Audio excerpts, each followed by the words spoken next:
update ko kayo sa panibagong araw na naman sa buong maghapon na ginawa natin, no?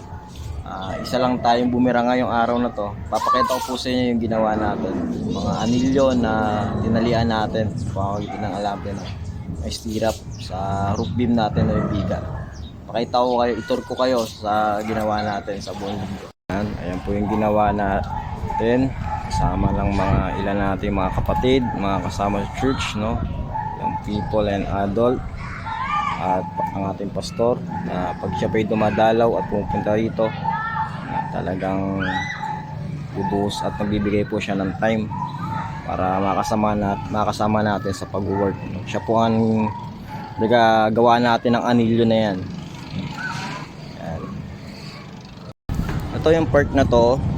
Pag di naman tayo gagawa next week, kaya nag-abang na tayo kasi ito naman yung pagkakabalahan natin, no? Mula naman dito sa posting yan, pupunta yan dun. Ito yung gitna ng part ng church. Ayan po yung view. Ayan dito pa po sa taas.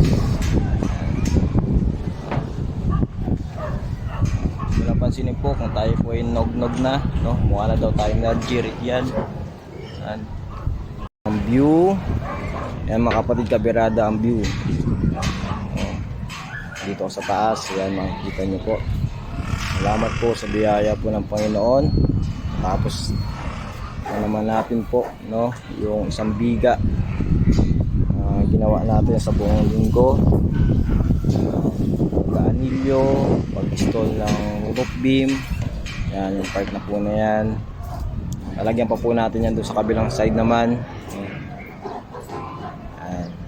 At next week, ito naman po ang pag-pray natin na makapaglagay tayo dito ng biga uli para sa gitna at dyan at doon, yung pakros biga, ay praying po at sama-sama po natin panalangin ang patuloy na muhos yung pagpapala dito sa church ng IBC Taytay, no? Lalo sa mga sponsor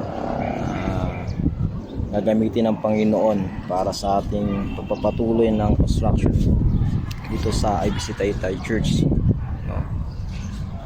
Lalo sa darating ng mga linggo ay praying po na makapag-slab na tayo, makapagbuhos na tayo. Marami pa man pong kailangan ng materyales, pero sama-sama po natin ipanalangin sa Panginoon at ipag-pray po ang church na ito ng IBC Taytay, no? Yan po ang paligid. Ganda po ng paglubog ng araw. Ito ang kapaligiran pag nandito ka po sa taas. Ganyan po makikita nyo pag tayo po yung nakapag-slab na, nakapagbuhos na tayo. Ang gaganda po ng bahay na nasa paligid natin. May mga bubong, may mga pader at mga bintana. Ayan po, maraming salamat po. God bless po sa bawat sa atin. Ito po ang ilang update natin sa buong linggo ng patuloy po na paggawa natin sa worship center ng IBC Taytay. Salamat po na marami sa patuloy na ginagamit ng Panginoon ng mga nagiging sponsor po. Salamat po. God bless po.